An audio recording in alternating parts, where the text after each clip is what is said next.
planet's on fire. It's a real code red. Got us by the balls, we're being slowly bled. All the swollen puppet head, propagandized. Big chocolate points, flat outlines. A house full of mirrors, it's a lousy reflection. Run hard left, it's a true direction. Democracy's in trouble, this news isn't bait. Everything we fought for is truly at stake. Border to border, coast to coast, it's time to cue the talent and meet our host. It's podcast by George. All right, folks, it's showtime.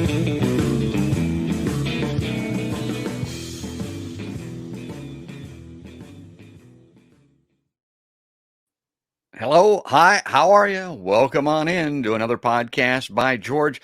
Liveline. This is going to be a lot of fun today, folks. I'm really looking forward to this. I was watching Jimmy Dore. I went to a Jimmy Dore show live here just a week or two ago, and I was watching Jimmy Dore, and up comes Sabby Sabs on Jimmy Dore. And man, that's the person, that's who I want to get on my podcast next. And I've been working on it ever since. And we finally got a half an hour with her today. She's real busy, but I'm delighted to have Sabby Sabs on the podcast by George Liveline today. Now, her full name, real name is Sabrina Salvetti. She's the host of the Sabby Sabs podcast. She brings the world leftist news commentary and interviews and is fighting for political and social change and making a difference out there, folks. Sabrina Salvetti is a Boston-based educator and content creator. Now, as an Army brat, she spent most of her childhood growing up in Germany and saw many benefits of progressive policies there.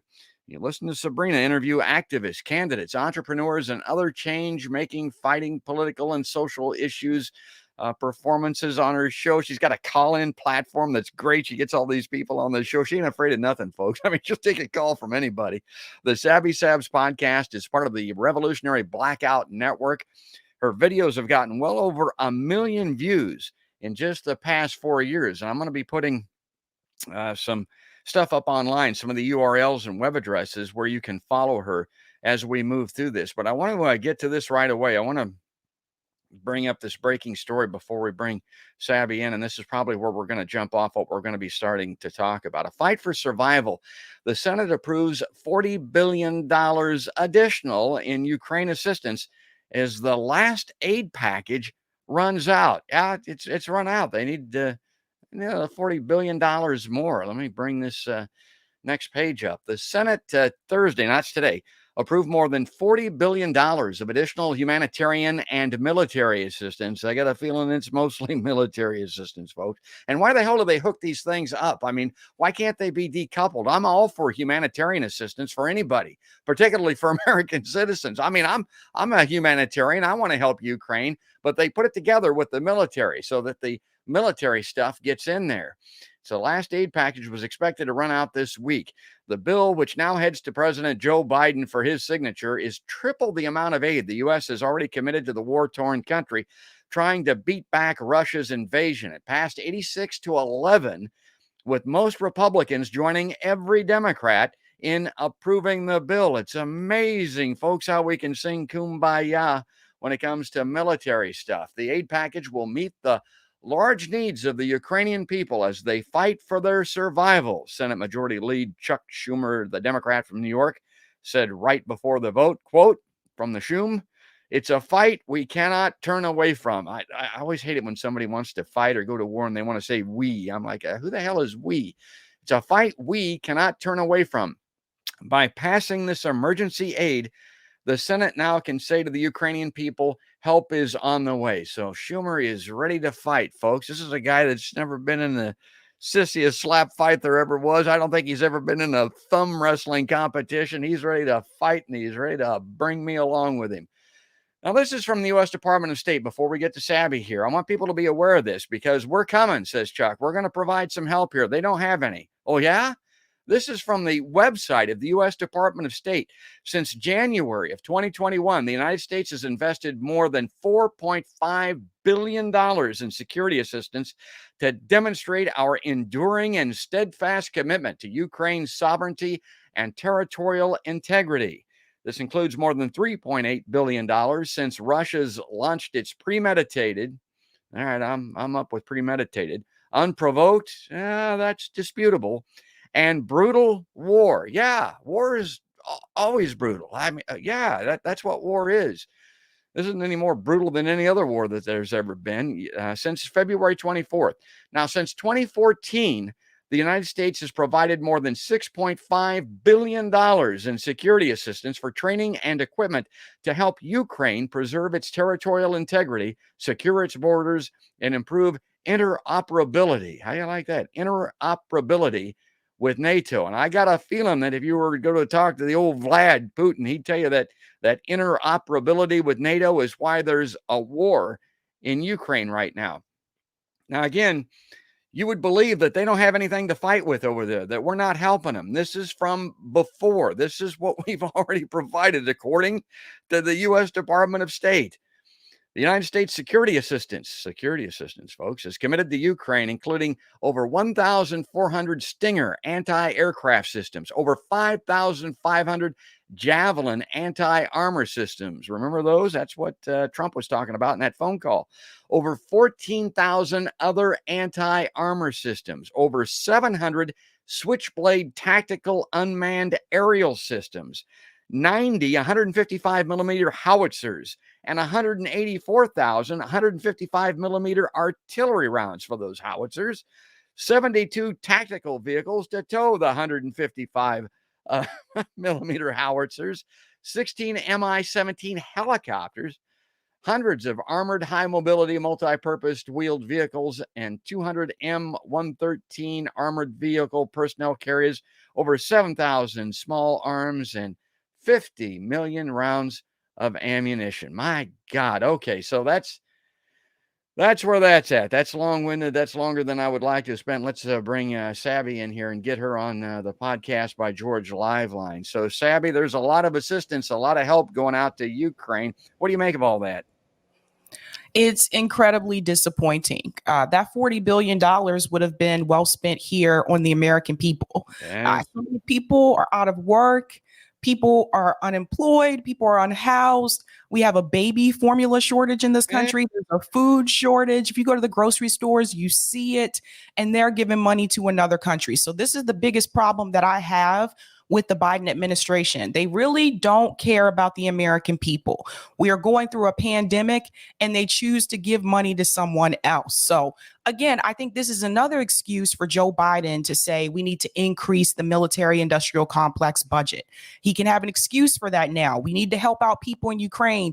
Meanwhile, at the same time, he just invaded Somalia. So I sincerely hope the American people are waking up to this and are paying close attention, that our government, they don't care about us. They really do not care about us at all. People are struggling. People are desperate. The homeless population has increased in this country, especially here in Boston. We've always had homeless people, but it's crazy now that there's like a mini Skid Row here, and nobody's trying to help. They want to give money to other people. They're bringing people from, and don't get me wrong, like I'm sympathetic to what is happening in Ukraine and what is happening to people in Russia, but they're bringing in people from Ukraine to come to the United States, and we don't even have enough food for everybody here right now. It doesn't make any sense to me. And they'll tell you two things. If we don't have it, we can't get it. There's a supply chain issue, and particularly the baby formula thing that we're talking about. They put the production of that in the hands of just 2 or 3, maybe 4 companies. There's a monopoly in this country. I mean, we need antitrust legislation. You can't believe Abbott Laboratories was the big producer of that. You can't get it. And is the government stepping in and saying, well, we'll take that over? I mean, we can do that. We will spend our taxpayers' monies to bring baby formula to babies. We got a great grandchild in this family of mine. They're hunting around. They're looking for this baby formula. That'd be a great use of our resources. But I don't hear anything from the government stepping to the plate on that type of thing. They're helping a lot to give those howitzers to the Ukrainians, and I think it's counterproductive. We talk about this proxy war all the time. I think this is, if you put those weapons into Ukraine, that's just going to make them fight more. Guess who else it's going to make fight more? The Russians fight more. And what I tell everybody, Sabby, is that we should be in addition to providing this type of assistance, or in lieu of providing this type of assistance, be working for a ceasefire, a negotiated settlement. Have those old guys in our country and in their country set their asses down at a negotiating table and get this thing worked out under a ceasefire. Because as long as there's a ceasefire, however tenuous it is, there are fewer people being blown up in a ceasefire than there are in a war. So let's do that instead. But I'm not hearing any of that. Right. No, we're not. I mean, I want to be very clear here. Ukraine is not going to win this war. Yeah. And I think the United States government knows that. Right now, they're just throwing money away. Their goal, and Julian Assange mentioned this, their goal is not necessarily to win, to help them win. Their goal is to create a forever war. Yes. They just want to prolong it and keep it going on. We saw this with Afghanistan. I mean, they're not really trying to win. They waste money, they waste resources, and meanwhile, people here in the United States are struggling. So it's definitely a problem. But again, I want to see if people are really going to hold this administration accountable come midterms this year. I want to see, are people still going to go out and vote for Democrats come 2024? Are people still going to go out and vote for Joe Biden? I want everyone to remember this moment. And I honestly didn't think that this would be going on for as long as it did in reference to the pandemic and the financial situation in this country. But here we are 2 years in, and things still have not improved for the American people. They couldn't even give us a $2,000 stimulus check. They had to shortchange us on that. So at the end of the day, they really do not care about working class people, poor people, even middle class people are struggling right now. They care about wealth and capital. Well, Sabs is a hero of mine. You can hear it in her voice, and you can hear what she's talking about. I mean, we have like minds there, folks. I mean, I love listening to Sabby and Jimmy Dore, and that nails it. Jimmy makes an excellent point. He doesn't talk about it a lot on his show, but the point that he makes in voting third party is if Democrats, particularly the disenfranchised Bernie voters, had voted in 2016, instead of voting for Hillary, if they had voted third party, if they had voted left, the Democratic Party would have changed. They would have moved left to try to get those people back into the camp. Well, they didn't do that. They voted for Hillary. That opportunity was squandered. And the point that he makes, we got Trump anyway. So in 2016, we had a chance to change things and to change the Democratic Party, and we didn't do it. And so now this is where we're at. And I, I know that you liked Bernie at one point, and I did too, but I blame Bernie for a lot of this. Chris Hedges told him not to run again, and he did. And he did this. Sabby, I went to his first speech, his first event here in Des Moines. And the first thing Bernie said from the podium was, "I will support the nominee of the Democratic Party, whoever it is." And I thought, what the hell? What kind of way is that to start a campaign? And that's always what was going to happen. And that's exactly what did happen. Or a movement. He abandoned his movement. And now he's talking about possibly running again in 2024. Yeah. If Joe Biden decides not to run, this is ridiculous. You don't get to play with people that way. You don't get to build up a movement and then just walk away from it and tell everybody, well, you better vote for Hillary Clinton or you're going to get Trump. And like you said, we got Trump anyway. But yes, we were not practicing multiple strategies, and we should have been doing that. The strategy that we were practicing was putting progressives through the Democratic Party. We're all going to go out and vote for Bernie Sanders. Okay, great. But what if Bernie Sanders loses? There was no backup plan. So you even had left independent media channels like TYT telling people, vote for Hillary Clinton. And that's what people did. What we should have done, the other strategy we should have practiced, we all should have moved over and voted for Jill Stein. And it doesn't matter really if Jill Stein would have won. The idea, and this is why people don't understand the strategy, the idea is that you take those votes away from the Democratic Party, you continue to let them lose so that they will move further left and give us these issues and these tangibles that we need. People didn't want to do that. You have a lot of people on the left still saying that third parties aren't viable, independent candidates aren't viable. Well, why are they not viable? They're not viable because people aren't voting for them, because even left media is telling you to vote in the duopoly. That's why nothing happens from third parties and independent candidates on the national level. On the local level, Greens have won. And I want people to understand independents have won on the local level. So we really need to shift our focus. We really need to stop playing this two-party game. They're both corporate parties, and that's why they don't do anything for the American people.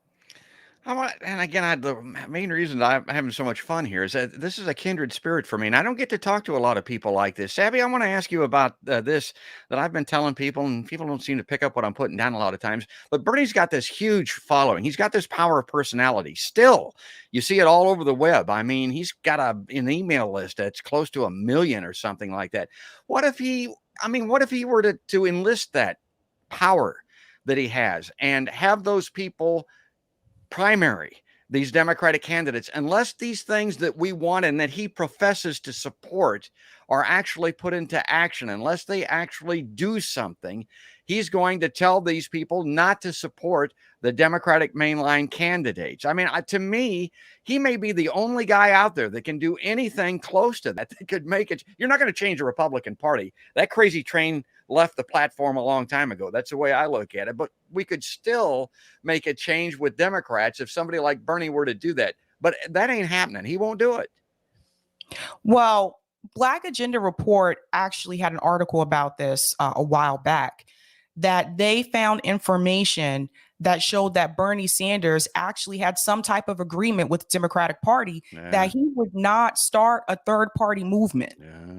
Some type of agreement where, yes, Bernie, you can run for president, but you're not going to start a third party movement. You have to go along with the Democratic Party. And that's what Bernie Sanders has been doing. Now, he's an independent, but he caucuses with the Democrats. So at the end of the day, if Bernie Sanders loses and he's just going to tell you to vote for the corporate Democrats, then what good is his movement? It really doesn't make any sense. Like, you should still be out there fighting. You should still be out there pushing, which is what he said he was going to do. He would still be out with his people. Bernie Sanders doesn't know us anymore. He doesn't go out to the people. He abandoned his movement. He went along with Joe Biden. And I should have known when he made that comment that Joe Biden is his good friend. Why are you friends with Joe Biden? Yeah, I remember that. Joe Biden is my friend. And he's he's the exact polar opposite in Democratic politics from Bernie. They're definitely not political friends, but personal friends, I guess so. I mean, okay, so again, we're going to run out of time here with Sabby. I want to get this up on screen here. I want to run through some of these Twitters, some of these tweets of yours recently, Sabby, and just have you comment on them briefly here. Buffalo, of course, that's a huge deal all over the country, particularly in your part of the country up there in the Northeast. Buffalo was big in the news during the Black Lives Matters protests. And now we've got this story coming out here. And you said the Buffalo shooter is another example that cops don't protect us. Cops protect Capitol. What do you see in that Buffalo situation that made you say that? Well, it's just another example of another mass shooting that we have in this country. And they become more frequent now, unfortunately. The cops don't prevent that from happening. You know, the fact that this guy had already scoped out the scene, he had been to the supermarket before, had already scoped out the scene, was able to just walk in there and kill people. They don't really protect us. And if you look at the statistics, and this is something I talk about also on my show, cops solve 0.02% of crime. That's it. So it just, they're really not out there protecting the people. Now, I've seen the difference. I've lived in neighborhoods that are somewhat wealthy. I lived in Newton, Massachusetts for a little bit. I was renting an apartment there. I've also lived in neighborhoods that are not wealthy, like in Baltimore. And I've seen the difference with the way police officers behave in wealthy communities and when they behave in poor communities. If you're in a poor community, you call the police, but the police take their time to get there. By the time they get there, the crime is already done. In a wealthy community, you can call the police about something simple as my cat is missing. And people would do that in Newton. They have nothing else to do. My cat is missing. And they'd show up very quickly. Their job is to protect Capitol. not necessarily to protect people. This is why when you see these riots that happened during George Floyd protests, the police weren't really there trying to protect the people. They were trying to protect those businesses, which are insured. So it's something I want people to really understand. Like, if cops are doing such a great job protecting the people, why are people still being killed all the time? Why are people being robbed, especially like where I live? Like, I'm in the city. Why do these things continue to happen if they're actually doing their job? They over police a lot of the poor neighborhoods. They'll harass people. I've seen them do that in Baltimore. But when it comes to actually preventing crime, they don't really prevent crime. And then they are cold cases that go unsolved for years. The same thing with a lot of the my mother-in-law, she used to work for the local police department. And she was saying that there were so many like rape kits. They just sit there. They just sit there untested. Like, so what are they doing? Why do we need to give them more money? Because they don't really tanks. Right. Humvees. I mean, they have everything but the helicopters. What we don't give to Ukraine, we're giving to the police, and that's not the kind of protection that we need. I mean, unless we get invaded by Kansas or something. I mean, what the hell's the point of all that? Except to put protests down. And we had Bonnie Brown, activist out of Iowa, on the podcast. She was literally chased down the street of Minneapolis during the George Floyd protest by a tank. Well, let me put this up so we can keep spinning through here, because we're going to run out of time. Roe v. Wade, we've talked about this, big flashpoint, big hot button on the podcast, Sabby. And you wrote from Senator Amy Klobuchar posted, "We must codify Roe v. Wade into law." They've been talking about this for a long time, and you said you've had plenty of time to do that. Yep. Absolutely. They could have done this under Barack Obama. Obama said so himself. This is not going to be a priority for the Democratic Party. 2017, Nancy Pelosi made the same statement. They had time to do it. And I really believe they just held this as a card in their back pocket that they could pull out when they really needed it. And right now, they really need it because they know they're set to get slaughtered in the midterms this year. Yeah. So now let's pull out the card and tell everybody you're going to have to vote for Democrats. Otherwise, Republicans are going to take away women's rights. They sat on this for years. So it's not just point fingers at the Republican Party. Everybody knows the Republican Party is against abortion. What some people may not know is that you have some Democrats in office in DC that are also against abortion. Henry Cuellar, Hillary Clinton's running mate, Tim Kaine, was against abortion. And so you have Nancy Pelosi criticizing Republicans about, you know, getting rid of Roe v. Wade or trying to overturn Roe v. Wade. And at the same time, her and Jim Clyburn went to Texas to endorse Henry Cuellar, who is anti-choice, over the progressive candidate, Jessica Cisneros, who is pro-choice. Yeah. So this is all just a bunch of hypocrisy. This is a game that they play. All they want to really do at the end of the day is fundraise. I don't even think Democrats really want to win anymore. Well, and that Clyburn dude, you mentioned him. I always think of him as sinking Bernie's battleship. I mean, he stuck the stake in his heart, basically, in that last electoral run-up. And, you know, that guy is, I think he's the biggest recipient of big pharma, you know, big medicine money in the Democratic Party. And, of course, Bernie's that Medicare for All guy. And Clyburn was largely responsible for that. I'll never forget that. Here's another guy that's been demonized. I think you refer to him as rotating demons or something like that. Joe Manchin. You said he votes however he wants. He doesn't lose any committee assignments. And he isn't threatened by the Democratic Party. Why is that? And I heard you say, and that Paula Jean Swearengin, that was an opponent, and they didn't support her. And Manchin's in there, and they got nobody to blame but themselves, right? Right. And they were never going to support Paula because she was the progressive candidate. They knew exactly who Joe Manchin was. So this is not a surprise. Again, this is all a game that they're playing with you. They know Joe Manchin's corporate. They know Joe Manchin is more of a conservative Democrat per se. They knew exactly who he was. They're not threatening him the way that they threatened the squad. They haven't removed him from any committee assignments. Why is that? Because Joe Manchin is doing exactly what they want him to do. This is just another excuse they could say we couldn't get things done because of Joe Manchin and because of Kyrsten Sinema. Same thing during Barack Obama's presidency. We couldn't get things done because of Joe Lieberman. It's always a rotating villain. Last year, they were blaming the Senate parliamentarian when Kamala Harris, as the vice president, had the power to be the tiebreaker. She deferred to the Senate parliamentarian who I had never heard of before in the past 2 years. So this is a game. Their goal is not really to win, to give the American people any types of tangibles. Their goal is to fundraise and protect corporations and protect their donors. They really work for Wall Street when they should be working for us. Okay, and we're just about out of time. I wanted to bring this story up because I wanted to get Sabby's take on this because this is big news here in the Midwest. Probably is not big news in Boston. I don't even know how much he's aware of this particular story. But Sabby, we've got this coverage coming out now that says Tyson Foods authored a draft version of Trump's 2020 executive order to keep meatpacking plants open during the COVID-19 pandemic, according to emails that have been revealed. Now, you talk about a game that's being played. At the onset of the pandemic, when it was at its worst, Tyson wrote the executive order that Trump implemented and put out there that kept those people on the line at these meatpacking plants.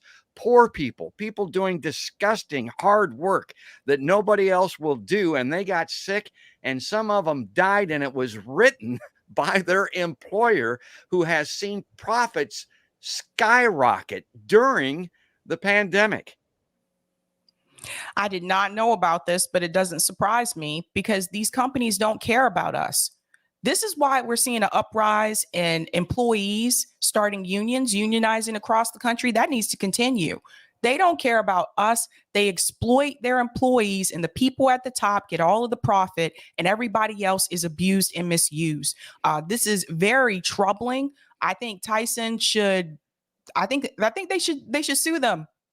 I think the employees that are left, I think they should sue them because we have to start standing up to these corporations, you guys. We have to let them know that without our labor, they can't function. And yes, there's AI, but that's years down the road. They can't, make everything done by robots or done by AI in this country. You still need people to do the labor. And I think they're starting to understand that now. That's why they brought back Howard Stern as interim CEO of Starbucks. So he can try to stop that. It's not working. They're still unionizing across the country. But we have to let them know that there's more of us than there are of them. And we have to fight back, and we really have to get out in the streets. That is the only way they're ever going to listen to us and give us some type of tangibles. Well, we're out of time. Always try to be respectful so that I can get her back on, folks. I mean, this is overtime, actually. We've run a little long here. Sabrina Salvetti, Sabby Sabs, I want to thank you again for coming on Podcast by George. Anything you want to say here in closing? And again, don't be afraid to mention your web addresses or any place where people can see and watch you, because I'll be there. I'm a big fan. I love watching Sabby Sabs. Sure, you can find me on YouTube. My show is Sabby Sabs, and you can find me on Rockfin as well as Spotify. I do audio versions sometimes of some of my episodes, so you can find me there. Next week, I have some pretty cool guests coming on. Adolph Reed will be there, possibly Cynthia McKinney. So definitely check it out. Okay, great. Matter of fact, I'm gonna play your theme song, because you got a great theme song, by the way. People have commented on it. People love it, and it shows you some of the guests that she's had on in the past. And I'll play that when I wrap up the show here. But we're gonna let her go for now. Sabby, thanks again for coming on Podcast by George. Thank you so much. Bye. And folks, if you like Podcast by George, if you like seeing people like Sabby Sabs, and God, we're lucky to get her, let me tell you, please go to podcastbygeorge.com. Sign up, pick an icon, pick a badge. There where you can follow us on the audio platforms. You can, get those in your car. And like you mentioned, Spotify, the iHeartRadio app, iTunes, great places to get the audio only version of Podcast by George. And then the videos, of course, are on YouTube and video, and also on Facebook and video. And you'll get the live feeds when they come along there if you subscribe, if you sign up. But we're going to leave it there. We're going to let her go, and we're going to go out of here. I'm going to say, that's all there is, and there ain't no more, like I always do. But I want to play this theme song because it's really cute. It's really good. And that'll be our ending point today for Podcast by George. We'll be back on again soon. Check this out. Dooby-dooby-doo.